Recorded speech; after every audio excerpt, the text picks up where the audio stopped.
Okay, so we have pressed the base, we have added our elastic in the back. Both of those videos should be up by now. Yes, and I will now show you, remind you, demonstrate once again the how to attach the wire.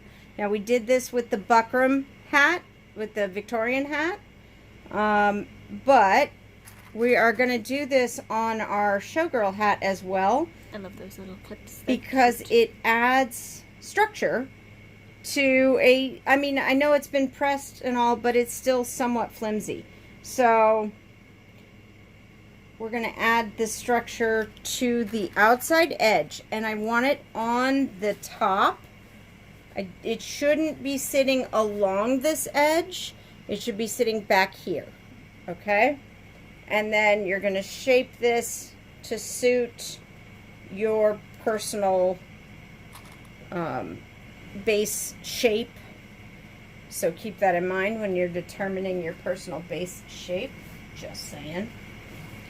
And then I don't remember if I told you this in class or not, but you can use baby flannel or ice wool if you have it, which I know most people don't.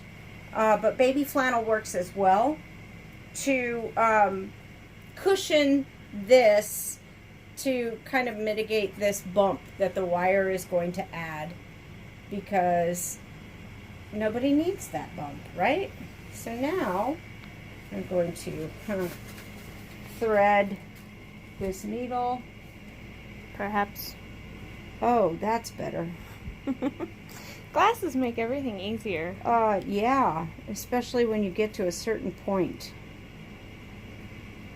Hang on. Let me get a different needle. That one. Oh, that's a nice one. There we go.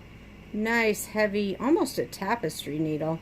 But you are going through false shape, and if you're using, I believe this one is the 300. If you're using the 600, it's twice as thick. So bear in mind that you're going to have to deal with that. So I have not tied a knot. I have my the folded section of my thread and my thread tails. Oh, that's it. Drop that. I'm going to show you this milliner knot, which means you don't have to have a knot. So see how I have my loop? I'm going to go through the back of my loop. And look, no knot. Look, Mom, no knot. Okay, so the rest of this stitch is going to be pretty much the same thing. And I'm using black thread so you can see it against the white, because monochromatic is not always a good thing. I've gone through the back of that loop and pulled it tight. It's very similar to a buttonhole stitch, but it's not a buttonhole stitch. A buttonhole stitch goes through the front. I'm going to show you another angle of it real quick. Okay, and I'm just going to keep on stitching. Coming in. And this is a gigantic needle. Your needle doesn't necessarily need to be this big, but it's what was available at the moment. And so this is some great Netflix streaming, chilling in the living room on the couch, watching TV project right here. Now don't let it slip to the edge like it wanted to just there. You don't want it on the edge of your base. You want it just to the inside on the top. Okay? And you're just going to keep on keeping on just like this. Keep your stitches close to the wire. You don't want them wandering out into the body of your hat. But don't let your wire wander away from you and get on that edge. You want it right there, so you have the edge and you have your wire right next to it.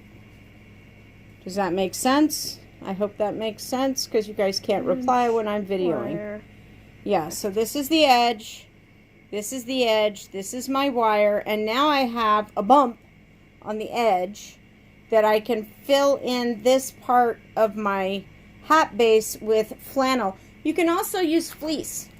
That really cheap fleece from Joann's that they sell like by the truckload every year. And nobody's going to see it. So it can be whatever you've got. Or whatever they have. Or whatever they have. I mean, wouldn't it be lovely if it was perfect? But it could be Baymax fleece. Who knows? So have fun with that. And I'm going to stop there. And I will continue with the next video another time.